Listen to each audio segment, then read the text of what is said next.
ゴミ箱で生まれた子がいた。お母さんはゴミ箱の中に巣を作り、2羽の赤ちゃんは誕生した。お母さんは2羽の赤ちゃんを大切に育てたが、下の子は巣立つ前に天国に旅立った。残る子を素揚げした。その時、小さな子の顔を見ると、クリクリっとした目をしていたので、この子の名前をクリと名付けた。クリは無事に巣立つことができた。しかし、翼が小さく、風切り羽が生え揃っていなかったので、飛ぶことができなかった。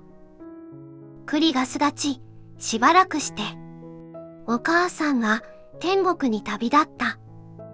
クリは一りぼっちになった。その時、クリに話しかける子が現れた。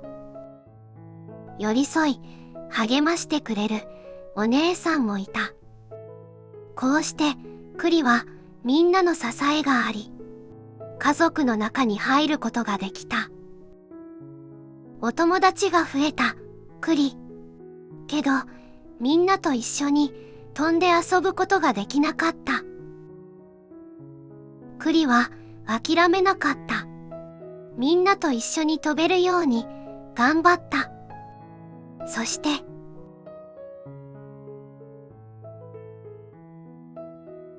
クリが少し大人になったように見えた。クリに好きな女の子ができた。白い羽のかわいい女の子。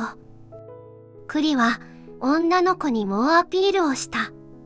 しかし、女の子には彼氏がいた。クリはその彼氏と喧嘩をした。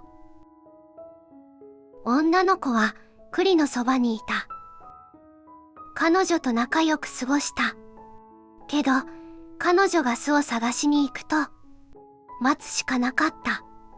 一緒に飛んで、お家を探すことができなかった。離れ離れになる時間が長くなり、クリと彼女の距離が離れていった。クリはいろんな子に話しかけるようになった。一人ぼっちになっている子を見つけると、寄り添ってくれた。体調を崩した子を見つけると、励ましてくれた。こうして、クリは家族を支える存在になった。クリはいつものようにみんなに話しかけていると、気になる女の子と出会った。クリは女の子を追いかけるようになった。クリの2度目の恋。しかし、女の子には彼氏がいた。けど、クリは彼氏と喧嘩をしなかった。なぜなら、彼女はクリと彼氏を受け入れたから。ここから不思議な三角関係が始まった。彼女と彼氏の間に2羽の赤ちゃんが誕生した。クリは自分の子供ではないけど、子育てを頑張ってくれた。大切に、大切に子供たちを育ててくれた。ママとパパとクリに育てられた子供たちは、元気に大きくなり、巣立っていった。子育てが終わった後、クリと彼女は、変わらずに仲良く過ごした。クリは私を見つけると神に来てくれた。友達を見つけると話しかけてくれた。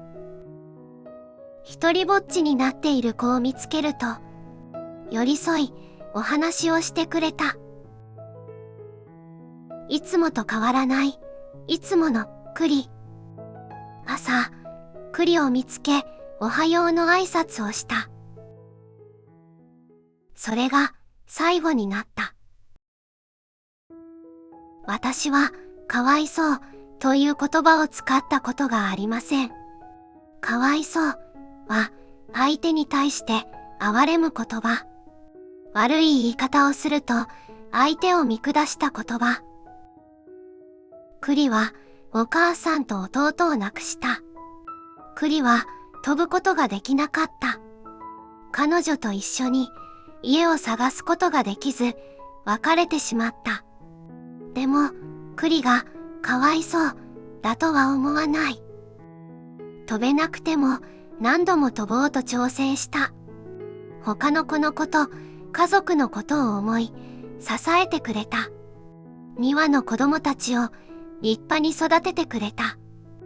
そんな栗にかわいそうだとは言えない。栗の生き様は立派でした。私は栗の生き方を見習いたい。栗のように生きてみたい。